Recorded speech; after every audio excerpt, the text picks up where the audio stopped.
আজ ৩রা ডিসেম্বর বিশ্ব প্রতিবন্ধী দিবস। এই প্রতিবন্ধী দিবসে কল্যাণী বুদ্ধ পার্ক থেকে কাঁচরাপাড়া থানা মোড় পর্যন্ত একটি শোভাযাত্রার আয়োজন করা হয়েছিল। এই শোভাযাত্রায় উপস্থিত ছিলেন বীজপুর বিধায়ক সুবোধ অধিকারী ও প্রতিবন্ধীদের সমাজকর্মী অমিতাভ মিত্র ও বীজপুর ট্রাফিকের সমস্ত আধিকারিকেরা।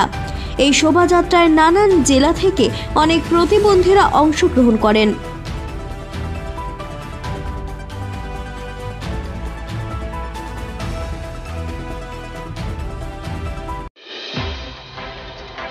প্রতি বছরের মতন আপনি এই র্যালিটা আপনি করেন, মানে পুনর্মিলন যেটাকে বলে, এইখানে দাঁড়িয়ে আজকে বিধায়ককে পেয়েছেন, কি কেমন আনন্দ এবং কি উপভোগ হচ্ছে? দেখুন, আমি তো দীর্ঘ 25 বছরে লড়াই করছি। পূর্বের বিভিন্ন বিধায়কদের আমি দেখেছি, কিন্তু আমি ওনার সামনে বলাটা কতটা সঠিক হবে বা সমীচীন হবে আমি জানি না। তবে আমি প্রতিটি ব্যাপারেই ওনাকে বলি যে এই বিধায়কের যে আন্তরিকতা, যে মানসিকতা, যে সমান্তরালভাবে সকলের সঙ্গেই থাকতে হবে, সমস্ত বিষয়ে আমাকে দেখতে হবে, তাদের বিভিন্ন সুযোগ সুবিধা ব্যবস্থা করে দিতে হবে, এই চিন্তা ভাবনাটায় আমরা সত্যি খুব মুখে। আর আপনি জানেন যে গোটা বাংলার প্রতিবন্ধীরা এই দিনটার জন্য আমার উপর ভরসা করে। আমি রাজ্যের প্রতিবন্ধী কমিশনারের এলএলসি মেম্বার।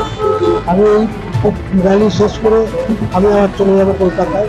আজকে আমাদের ওখানে সারা বাংলার পশ্চিমবঙ্গ সরকারের পক্ষ থেকে প্রতিবন্ধকতার বিভিন্ন উৎসব অনুষ্ঠান পালিত হবে, সেখানে আমি জয়েন করব।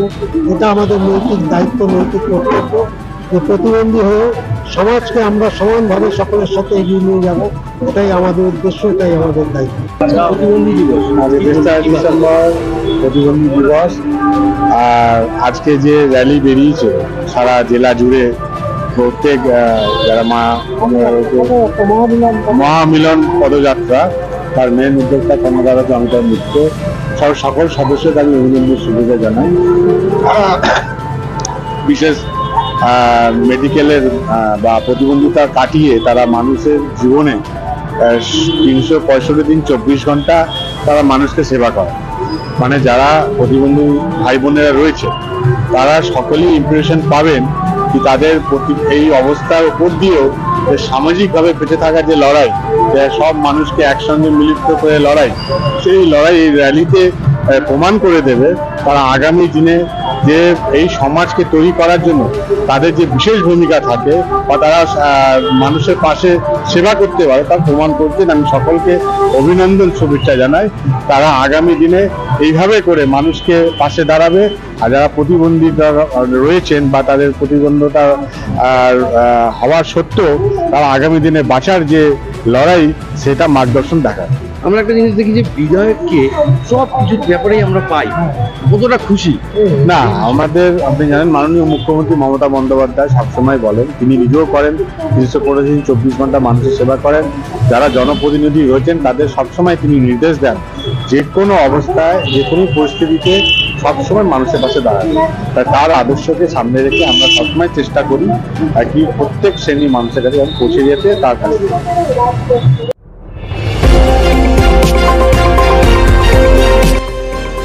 আমার বাংলা, সঙ্গে থাকুন, সঙ্গে রাখুন আমার বাংলা।